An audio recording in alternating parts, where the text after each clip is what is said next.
சேலத்துல விஜயனுடைய பேச்சு டெல்லியிலும் எதிரொலிக்கிறது. ராகுல் காந்தி வந்து விஜயோட தான் இருப்பார் என்று தெரிகிறது. ஓவரால் பாத்தீங்கன்னா கூட்டம் மேனேஜ்மெண்ட் நல்லா இருந்தது. கரூரிலிருந்து பாடம் கற்றுக் கொண்டதாக தெரிகிறது. ஏற்கனவே சீஃப் மினிஸ்டர் தூக்கம் வருது இல்லை, இன்னைக்கு சேலம் மீட்டிங் அப்புறம் தூக்கமே வராது. இன்னைக்கு ராத்திரி நிச்சயம் ஸ்டாலின் தூங்க மாட்டார். விஜய் ஒன்று சொன்னார் பாருங்க, கொடுக்குற பணத்தை வாங்கி அப்புறம் எனக்கு விசில் அடிங்கன்னு சொன்னார் பாருங்க, அது ஒரு திருப்பத்தை கொடுக்கும். வாங்கிக்கங்க, சந்தோஷமா வாங்கிக்கங்க, எல்லாம் உங்க பணம் தான். வாங்கிக்கிட்டு அவங்க காதிலே விசில ஊதி அனுப்புங்க. தேர்தல் தேதி அறிவிக்கிற மட்டும் கொஞ்சம் ஜாக்கிரதையா இருக்கணும் மிஸ்டர் விஜய். விஜய் அவர்கள் பல தொலைக்காட்சிகளில் நான் சொல்வது, இன்க்ளூடிங் கலர் கண்ணாடி சொன்னது விஜய் கேட்டிருக்கிறார். அதுதான் இன்று அவர் திருப்பி சொன்னார். அதில் நான் ஒரு பெருமைப்படுறேன். காலர் எடுத்து விட்டு இந்த ஷர்ட் பை இருக்கு பாருங்க, ஸ்டாலினுடைய பையில ஒரு செல்ல பேர் உட்கார்ந்துருக்காரு, இங்க இருக்காரு. அவங்க எல்லாம் போயிடுவாங்க. திமுக காங்கிரஸ் உடையும். அது உடைஞ்சதுன்னு திமுகக்கு நஷ்டம், விஜய்க்கு லாபம். எலெக்ஷன் கமிஷனுக்கு வந்து தமிழ்நாடு போலீஸும் தமிழக அதிகாரிகளும் அவங்களுக்கு ரிப்போர்ட் பண்ண வேண்டிய நிலைமை வந்துருங்கிறதுக்கு முன்னாடியே இன்னைக்கு விஜய் வந்து ஒரு வார்னிங் கொடுத்துருக்க மாதிரி தெரியுதுங்க. ஸ்டாண்டிங் ஆப்ரேட்டிங் ப்ரொசீஜர் நீங்க ஒன்றும் நிறைப்படாமல் இருப்பதாலும் இது ஸ்டாலின் இல்லை, ஸ்டாண்டர்ட் ஆகணும் அப்படின்னு போலீஸாருக்கு ஒரு எச்சரிக்கை கொடுத்துருக்கதான் நான் பார்க்குறேன்.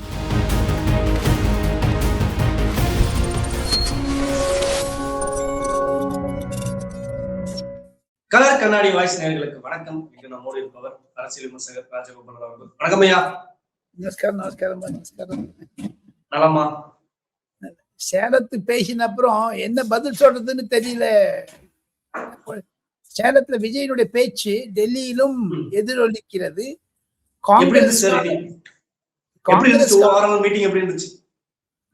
ஓவரால் மீட்டிங் விஜய் வந்து காங்கிரஸுக்கு ஒரு மெசேஜ் கொடுத்திருக்காரு. காங்கிரஸ் தான் இனிமேல் ரியாக்ட் பண்ணணும். கூட்டணி அரசியலை நான் தான் குண்டு தூக்கி போட்டேன் விக்கிரவாண்டிலன்னு சொல்லி அது he has opened that. அதை வச்சு பாத்தீங்கன்னா காங்கிரஸ் ஒரு இக்கட்டான நிலைமைக்கு தள்ளப்பட்டு விட்டது. திமுகவுடன் போனாலும் கூட எனக்கு மனசு அங்க ஒரு கசப்பு வந்துடும். அதனால ராகுல் காந்தி வந்து விஜயோட தான் இருப்பார் என்று தெரிகிறது. ஓவரால் பாத்தீங்கன்னா கூட்டம் மேனேஜ்மெண்ட் நல்லா இருந்தது. கரூரிலிருந்து பாடம் கற்றுக் கொண்டதாக தெரிகிறது. Well organised. போதாத குறைக்கு அவருக்கு ஒரு பிடிப்பு வந்துட்டு திருப்பி அந்த சார்னு சொன்னோடனே ஜனங்க கை தட்டுறது பாருங்க, அதுதான் ஒரு இண்டிகேஷனுங்க பொதுமக்களிடமிருந்து. இப்ப ஜெயலலிதாவுடைய ஸ்டைல், நரேந்திர மோடியினுடைய ஸ்டைல்லாம் பாத்தீங்கன்னா, ஜெயலலிதா ஒரு இடத்துல நின்று நீ ஓட்டு போடுவீங்களா, நீ ஓட்டு போடுவீங்களா, நீ ஓட்டு போட்டு 4 பக்கமும் கேட்பாங்க. நீ பாத்துருக்கீங்களா? இவர் வந்து நேரம் அடிச்சாரு பாருங்க, ஸ்டாலின் சார் அப்படின்னு எல்லாம் கத்துறாங்க. ஸோ இதெல்லாம் ஒவ்வொரு தலைவருக்கும் ஒவ்வொரு குறிப்பு இருக்க மாதிரி இவருக்கு ஒரு குறிப்பை வைத்து கொண்டு விட்டார். அதையே அவர் ஃபாலோ பண்ணுவாரு. போக போக ஒரு கடுமையான பிரச்சாரம். அவர் வந்து தேர்தல் அறிக்கை தரேன்னு சொல்லியிருக்காரு. கூடவே டைரக்டர் ஜெனரல் ஆஃப் போலீஸ் இல்லைங்கிறது சொல்றாரு. நல்ல ஆபீசர்ஸ் வச்சு நான் ஆட்சி நடத்துவேன் என்ற உறுதிமொழி கொடுத்திருக்கிறார். அவருக்கு ஒரு இன்ட்ரெஸ்ட் இருக்கதாம தான் தெரியுது. ஒரு விமர்சனம் வச்சிருந்தாரு, நான் டெல்லிக்கு அவுட் ஆஃப் கண்ட்ரோல் அப்படின்ற மாதிரி முக ஸ்டாலின் சொல்லுவாரு. ஆனா டெல்லிக்கு அவுட் ஆஃப் கண்ட்ரோல் இல்ல, மக்கள் கிட்ட இருந்தா அவுட் ஆஃப் கண்ட்ரோல். இவரு பிரச்சனை, பெண்களுக்கு பாதுகாப்பு இல்ல, அதே மாதிரி சட்ட ஒழுங்கு சரியா இல்ல, இப்படி எல்லா பிரச்சனையும் அவுட் ஆஃப் கண்ட்ரோல் தான் இருக்காரு. இவரெல்லாம் அவுட் ஆஃப் கண்ட்ரோல் கடுமையா விமர்சனம் பண்ணிட்டு எப்படி பாக்குறீங்க? அது ரொம்ப கடுமையான விமர்சனம் தான். அது திமுகவிற்கு ஒரு ஒரு ஸ்லீப்லெஸ் நைட்ஸ் என்று சொல்வார்கள், தூக்கத்தை தராது. ஏற்கனவே சீஃப் மினிஸ்டர் தூக்கம் வருது இல்லை, இன்னைக்கு சேலம் மீட்டிங் அப்புறம் தூக்கமே வராது. இன்னைக்கு ராத்திரி நிச்சயம் ஸ்டாலின் தூங்க மாட்டாரு. ஏன்னா ஸ்டாலினே சொல்லியிருக்காரு எனக்கு தூக்கம் வருது இல்லைன்னுட்டு, மந்திரிகள்லாம் எல்லாரும் வளர்றாங்க அப்படின்னுட்டு. இன்னைக்கு ஒரு வருஷம் கழிச்சுட்டு அந்த 200 பறந்து போச்சு பாருங்க, காணும் பாருங்க. 200 வரும் அப்படின்னு. இன்னைக்கு காலையிலேயே வந்து 5000 ரூபாய் வந்து அவர் அக்கௌண்ட்ல போட்டிருக்காரு. கோடை அன்பளிப்புன்னு சொல்லி ஒரு 2000 போட்டிருக்காரு. நான் ஆட்சிக்கு வந்து அடுத்த வருஷம் 2000 ரூபாய். இது அரசியல் விமர்சனம் மத்தியில இது பயங்கரமா திமுக ஒரு இதா இருக்கும், மக்கள் மத்தியில் நல்லா ஈடுபடும், ஓட் பேங்க் வந்து ஒரு சூப்பர் ஸ்ட்ராட்டஜி மூவ் பண்ணிட்டார் ஸ்டாலின் அப்படின்ற மாதிரி எல்லாம் சொல்றாங்க. அது விஜய் சாரும் நல்ல ஒரு முக்கியமான விமர்சனமா வச்சிருந்தாரு. நீங்க அதை எப்படி பாக்குறீங்க? இது வந்து கண்டிப்பாக பொதுமக்களிடையே ஒரு ஒரு ஏன்னா பணம் கொடுக்க ஆன் ரெக்கார்ட் கொடுக்குறாருங்க. இது வந்து ஆஃப் த ரெக்கார்டா கொடுக்கல, பணம் கேஷா கொடுக்கல, டிஜிட்டல் டிரான்சாக்ஷன் பண்ணியிருக்காரு. எப்படி நிதிஷ்குமார் கொடுக்கும் பொழுது 10,000 கொடுக்கும்போது ஏளனம் செய்தார்களோ காங்கிரஸ்காரர்கள், இப்பொழுது என்ன சொல்ல போகிறார்கள் என்று காங்கிரசுக்கு ஒரு தலைவலியை கொடுத்து விட்டார். செல்வ பெருந்தகை பழைய வீடியோ எல்லாம் இப்ப போட ஆரம்பிச்சிட்டாங்க. ADMK ID wing, Vijay IT wing எல்லாம் அதை எடுத்து போட ஆரம்பிச்சிருவாங்க. ஸோ போக போக தான் பார்க்கணும். இருந்தாலும் அந்த உங்க பணத்தையே உங்களுக்கு திருப்பி தரேன்னு விஜய் கூட ஒரு காமெண்ட் அடிச்சாரு பாருங்க இன்னைக்கு. ஸோ அதையும் நம்ம மனசுல வச்சுக்கணும். நம்ம வந்து அவுட் ஆஃப் கண்ட்ரோல், யார் பணத்தை யார் தருதுங்க அப்படின்னு கேட்கிறாரு பாருங்க. அதுல பாத்தீங்கன்னா ஒரு டேர்ன் இருக்கத்தான் இருக்கும். ஸ்டாலினுக்கு இந்த விஷயத்துல எதிர்கட்சிகளை, குறிப்பாக எடப்பாடி பழனிசாமி சொல்லியிருக்காரு, 2023 அந்த சம்மர் எங்க போச்சு, 24 ஏன் கொடுக்கல, 25 ஏன் கொடுக்கல, அப்போ வந்து இந்த வெயில் இல்லையா, இப்ப 26 கொண்டே கொடுத்து, அதெல்லாம் கேட்டீங்கன்னா ஜனங்க நடுவில் ஒரு குழப்பத்தை உண்டாப்பணும். விஜய் ஒன்று சொன்னார் பாருங்க, கொடுக்குற பணத்தை வாங்கி அப்புறம் எனக்கு விசில் அடிங்கன்னு சொன்னார் பாருங்க, அது ஒரு திருப்பத்தை கொடுக்கும். இது ஒரு பேச்சு பொருளாகும். பேச்சு பொருளாவதற்கு முன்னதாக விஜய் சொன்னக்கூடிய 2 முக்கியமான விஷயங்கள் என்ன என்று கேட்டால், அவர் மீண்டும் மீண்டும் சொன்னது ஒரு மேனிஃபெஸ்டோவை பத்தி சொல்லியிருக்காரு. மார்ச் 10 தேதிக்குள்ள வந்துடும் எனக்கு நான் கேள்விப்படுற விஷயத்தை. ஒண்ணு, அவர் வந்து 4 C சொல்லியிருக்காரு. கரேஜ், கரப்ஷன், காம்படிஷன் ஒன்றும் சொல்லியிருக்காரு. போதாதுக்கு வரைக்கும் கோயலேஷன் கவர்மெண்ட் சொல்லியிருக்காரு. இந்த 4 C வச்சுதான் நான் விஜயனுடைய பேச்சை பார்க்கிறேன்.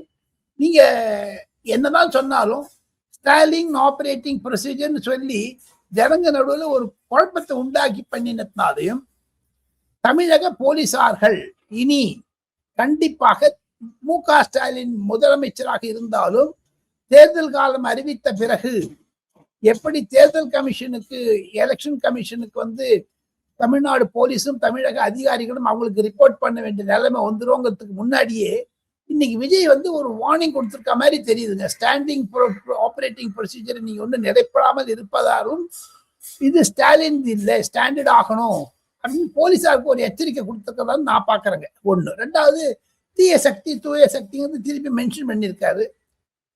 வெல்லுவோம் ஒன்றாக, சாப்பிடுவோம் ஒன்றாக, அந்த ஊழல் செய்வோம் ஒன்றாக, லூட்டி அடிப்போம் ஒன்றாக, புது புதுசு மாறுதலையும் நான் பார்க்கிறேன். ஓவரால் இன்னைக்கு வந்து ஒரு அவருடைய பேச்சுக்கு 10க்கு ஒரு 8 மார்க் தரலாம்னு நினைக்கிறேன். இல்ல சார், 5000 கொடுத்தது பாத்தீங்கன்னா விஜய் 5000 திமுக 5000 அறிவிச்சது. விஜய் சார் வந்து பெண்கள் ஓட்டை வந்து அதிகமா கவர்ந்துட்டு இழுத்துட்டாரு. அதனால நம்ம 5000 நம்ம இப்ப போட்டுடலாம், 3 மாதத்துக்கு முன்பே போட்டுடலாம் அப்படின்ற ஒரு பயத்துல போட்டிருக்காங்களா? என்ன அடிப்படையில போட்டிருக்காங்க?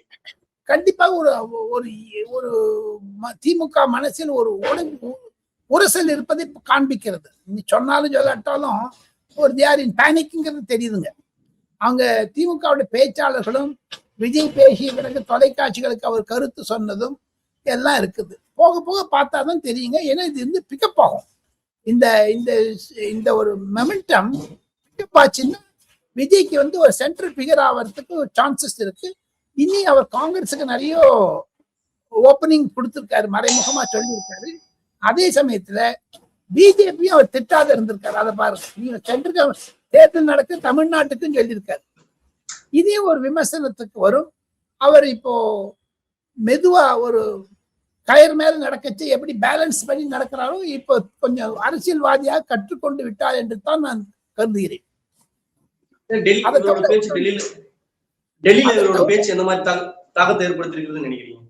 ஒரு பாசிட்டிவா தான் இருக்குதுங்க.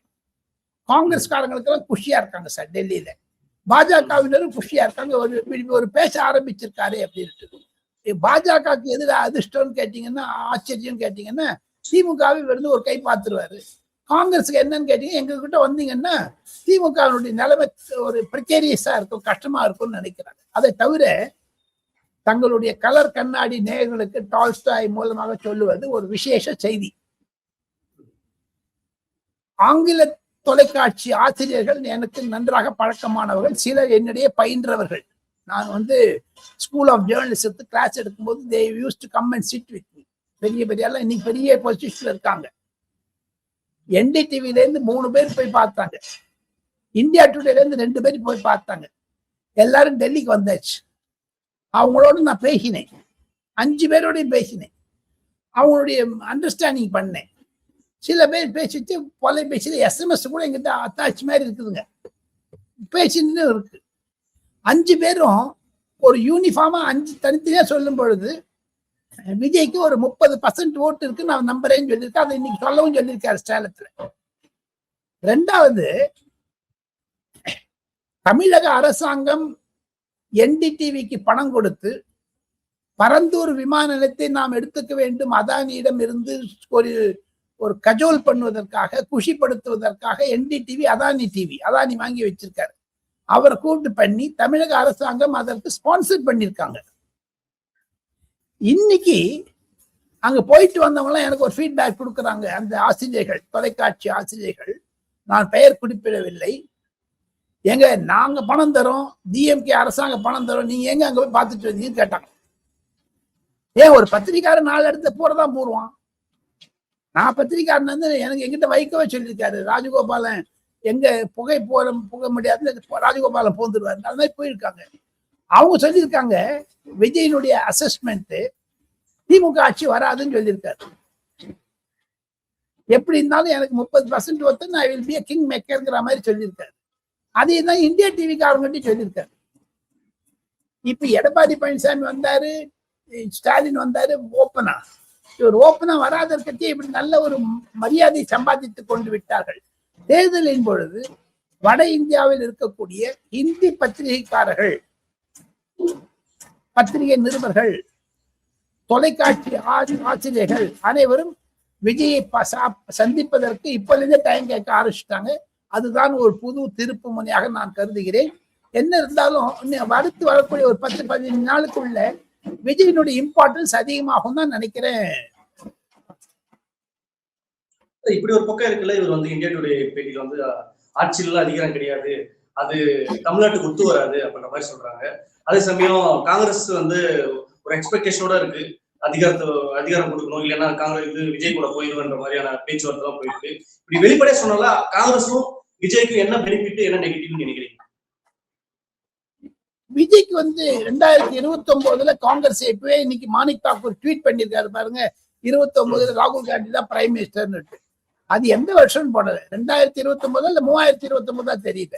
ஏன்னா காங்கிரஸ் மத்தியில அரசாங்கத்துக்கு வருவது என்பது அவுட் ஆஃப் கொஸ்டின். ஆனாலும் காங்கிரஸ்காரங்கள்லாம் இப்போ பயப்படுறாங்க விஜய் கிட்ட போறதுக்கு. சப்போஸ் விஜய் கிட்ட போய் நல்ல ஒரு 70 சீட் வாங்கிட்டு 50 சீட் ஜெயிக்கிட்டுமான ஃபியூச்சர்ல காங்கிரஸ்க்கு என்ன பண்றது, அந்த ஒரு பிரச்சனையாகும் என்று திமுகவுடன் போகுது. ஏன்னா அவங்க மாசத்துக்கு சம்பளம் வாங்கிட்டு இருக்காங்க திமுக கிட்ட, அந்த எம்எல்ஏக்கள் தலைவர்கள் அவங்களுக்கு எல்லாம் ஒரு பெரிய வயிற்றுச்சல். சம்பளம் வாங்காதவங்க விஜய் கிட்ட போறான்னு நினைக்கிறாங்க. உதாரணத்துக்கு சொல்ல வேண்டும் என்றால், காங்கிரஸ் மைதானம் தேனாம்பேட்டில் இருக்கு. அங்கிருந்து வரக்கூடிய வாடகை வண்டிங்க 3 கோடி 4 கோடிங்க மாசத்துக்கு. அதை இங்க காங்கிரஸ்ல பெருச்சாடி சாப்பிட்டு போயிடுறாங்க. அதை திமுக காரன் தெரிஞ்சு வச்சுன்னு வாய மூடிட்டு இருக்காங்க. என்போர்ஸ்மெண்ட் டைரக்டரேட்டே ஒரு கேஸ் போட்டதா இருந்தாங்க அவங்க சில முக்கிய தலைவர்கள் மீது. சுதர்ஷன் ஆட்சியப்பன், ஜெயந்தி நட்ராஜன், CR கேசவன் அவெல்லாம் இருந்தாங்க.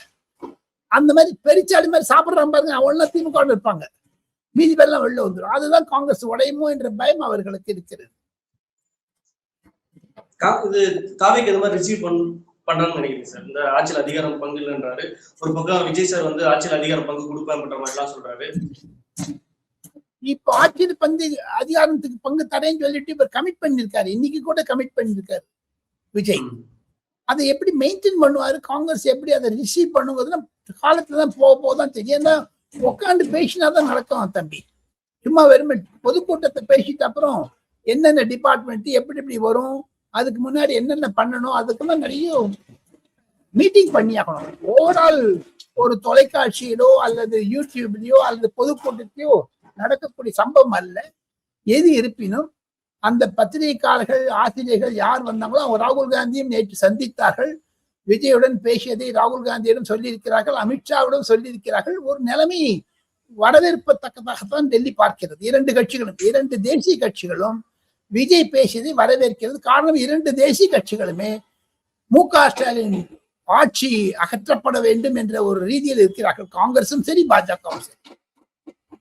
அதே சமயம் இன்னொரு விமர்சனம் கூட வச்சாரு, பனையூர்ல இருந்து வெளியே வர்றதில்ல அப்படின்ற மாதிரிலாம், அது வரதில்ல இதை வரதில்ல எல்லாம் சொல்றீங்க, நீங்க மக்கள் பிரச்சனையை கையாளுறீங்களா ஒழுங்கு அப்படின்ற மாதிரிலாம் சொன்னார் விஜய். அதை எப்படி பாக்குறீங்க? ஒரு பப்ளிக்ல கிரிப் வந்திருக்குது இப்ப விஜய்க்கு தெரியுது. இப்ப எடப்பாடி பழனிசாமிக்கு ஈக்குவலா விஜய்க்கு வருகிறாரான்னு கேட்டீங்கன்னா இன்னும் ஒரு வாரம் 2 வாரம் எலெக்ஷனுடைய கேம்பெயினை பொறுத்து இருக்குது விஜயனுடைய முன்னேற்றம். இது நடுவில் செந்தில் பாலாஜி ஏதான வம்பு பண்ணாத இருக்கணும், திமுக வம்பு பண்ணாத இருக்கணும், வேற ஏதானே பண்ணுவான்னு எதிர்பார்க்கறாங்க தமிழ் வெற்றி கழகத்துல. அதுல இருந்து தான் தப்பிச்சுன்னு வரணும். இன்னும் ஒரு தேர்தல் தேதி அறிவிக்கிற மட்டும் தம்பி கொஞ்சம் ஜாக்கிரதையா இருக்கணும் மிஸ்டர் விஜய். ஏன்னா திமுக காரன் ஏதானும் ஒரு சிக்கல்ல மாட்டி விட்டுருவாங்க. அது வந்து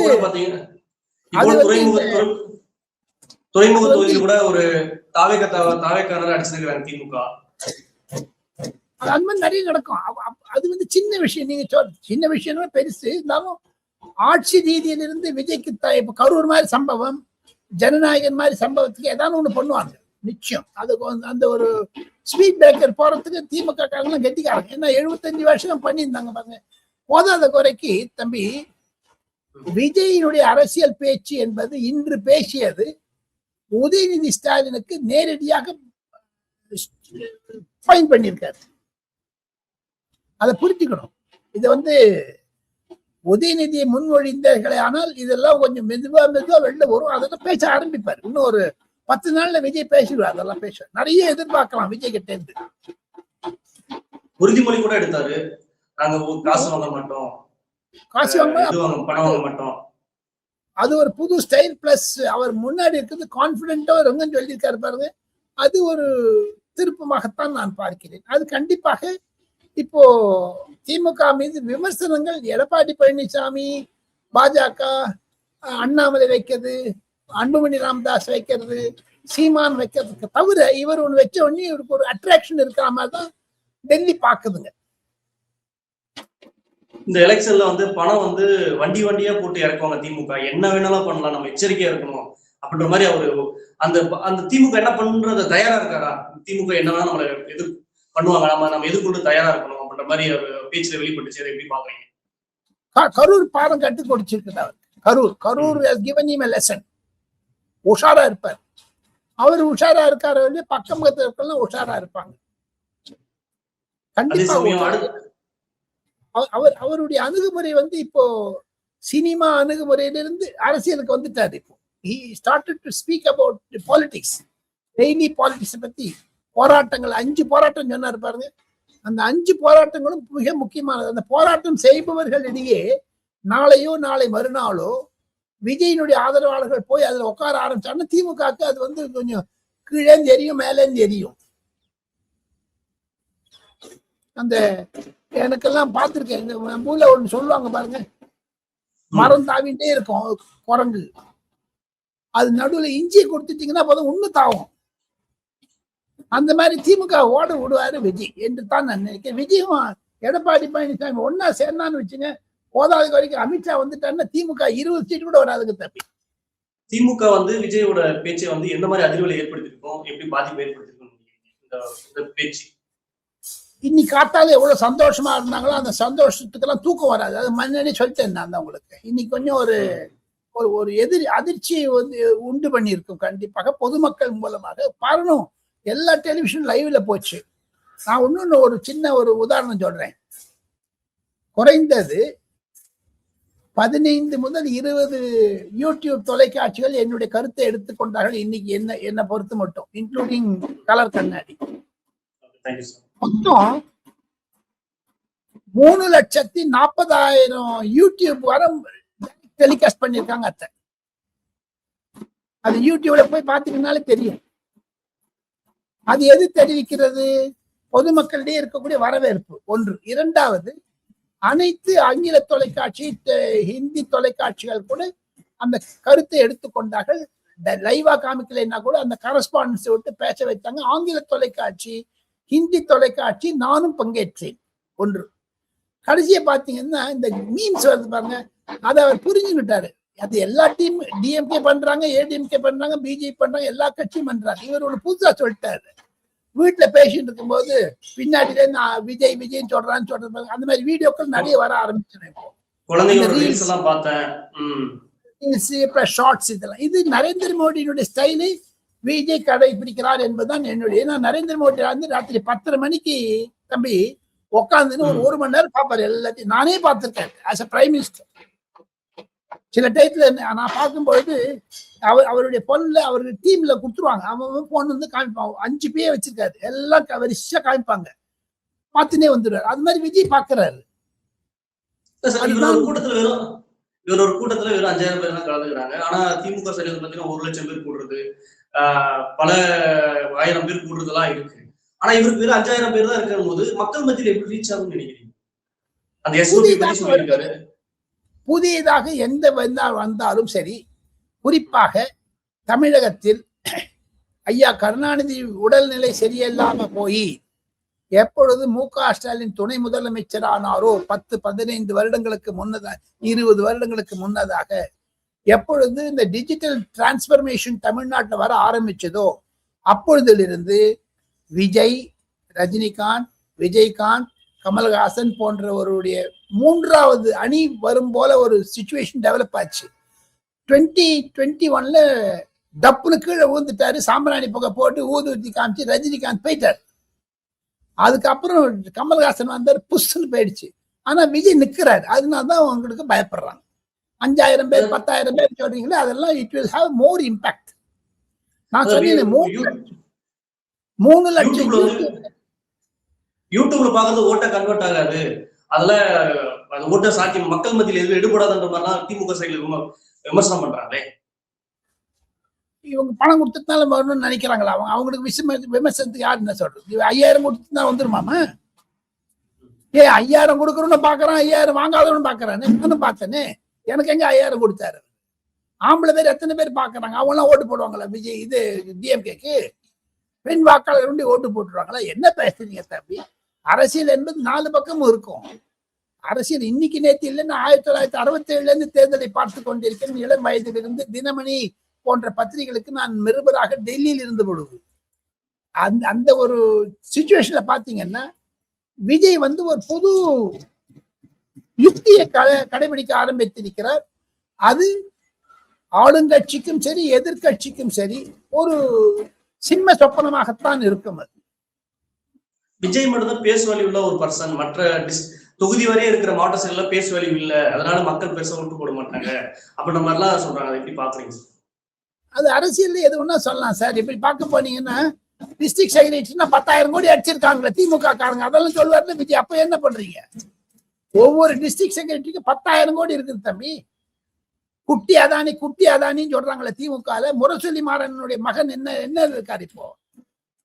சொல்லுங்க பாப்போம். ஜெகத் ரக்ஷகன் எப்படி இருக்காருங்க சொல்லுங்க பாப்போம். டிஆர் பாலு எவ்வளவுங்க? 1 லட்சம் கோடிங்கிறாங்க. நம்புவீங்களா?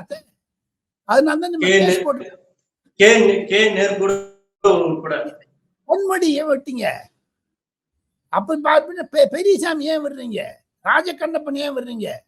எனக்கு 32 திமுக மாவட்ட செயலாளர்ல 20 பேர் தெரியும். வரிசையா சொல்ல ஆரம்பிச்சுன்னா எல்லாம் சேர்ந்தாலும் 3 லட்சம் கோடி திமுக இருக்குது. அது விஜய் கிட்ட இருக்குதா? இல்ல எடப்பாடி பழனிசாமி கிட்ட இருக்குதா? இல்ல நயினா நாகேந்திர கிட்ட இருக்குதா? இல்ல அன்புமணி ராமதாஸ் இருக்குதா? சொல்லுங்க.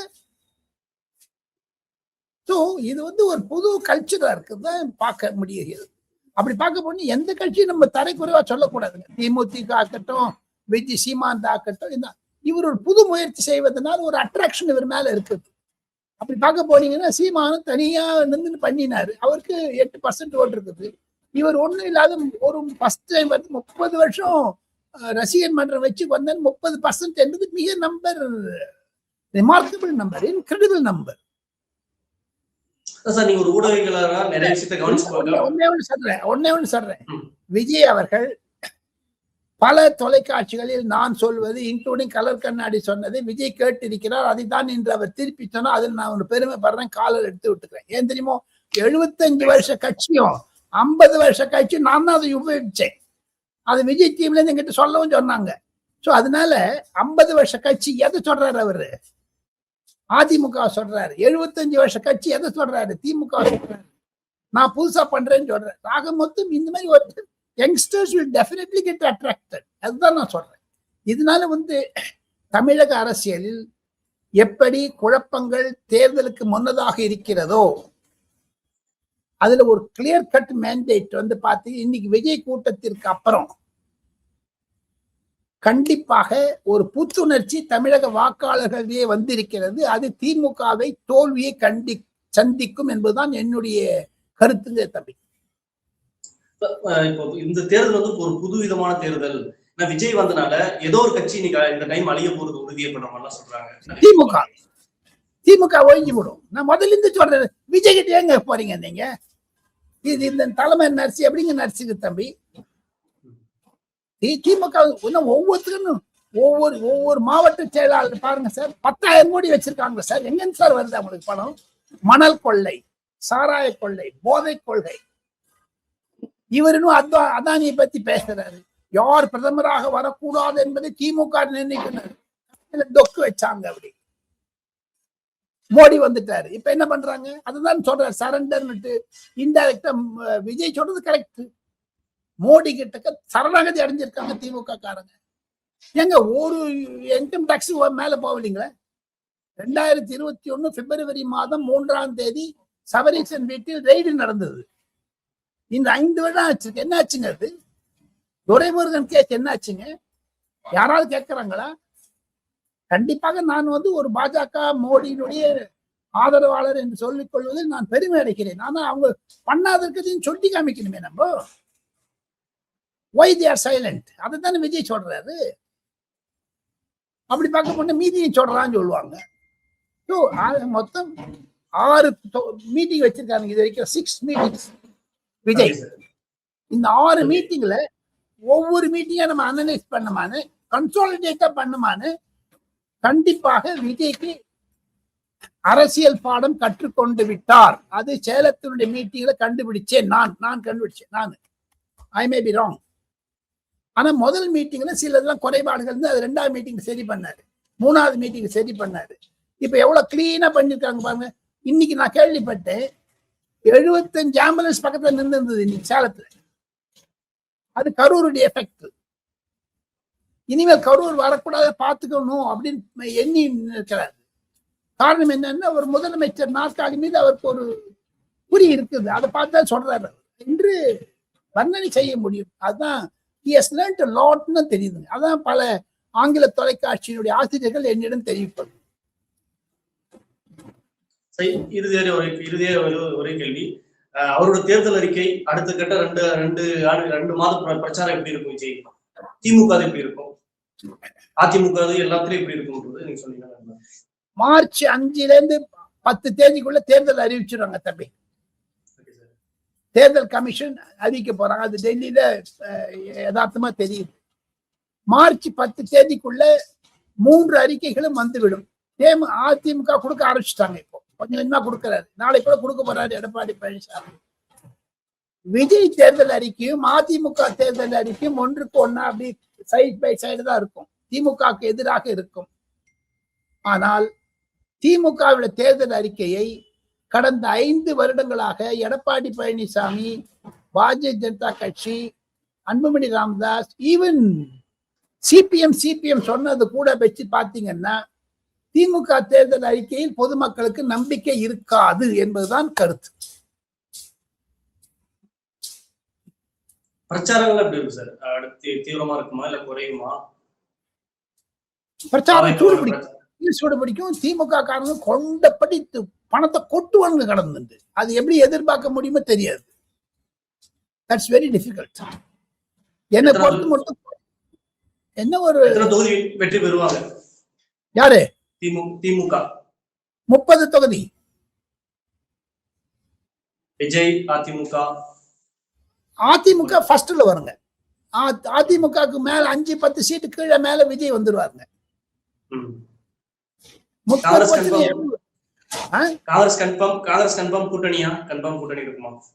இப்ப இன்னைக்கு இருக்கிற தேதி மட்டும் கூட்டணி கன்ஃபார்ம் தாங்க.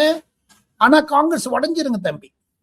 இந்த செல்வ பெருந்தகை மாதிரி மாதத்திற்கு திமுகவினுடைய தயவில் இருக்கக்கூடியவர்கள் எப்படி கம்யூனிஸ்ட் கட்சி மாதத்திற்கு 15 கோடி வாங்குகிறதோ திமுகவிடம் இருந்து, காங்கிரஸ்காரங்க வாங்கிட்டு இருக்காங்க. அவங்களுக்கெல்லாம் திமுக போயிடுவாங்க சார். இந்த ஷர்ட் பை இருக்கு பாருங்க, ஸ்டாலினுடைய பையில ஒரு செல்வ பேருந்து உட்கார்ந்துருக்காரு, இங்க இருக்காரு. அவங்க எல்லாம் போயிடுவாங்க திமுக பக்கம். காங்கிரஸ் உடையும். அது உடைஞ்சதுன்னு திமுகவுக்கு நஷ்டம், விஜய்க்கு லாபம். நிறைய தகவல் பகிர்ந்துட்டு மற்றும் பேசி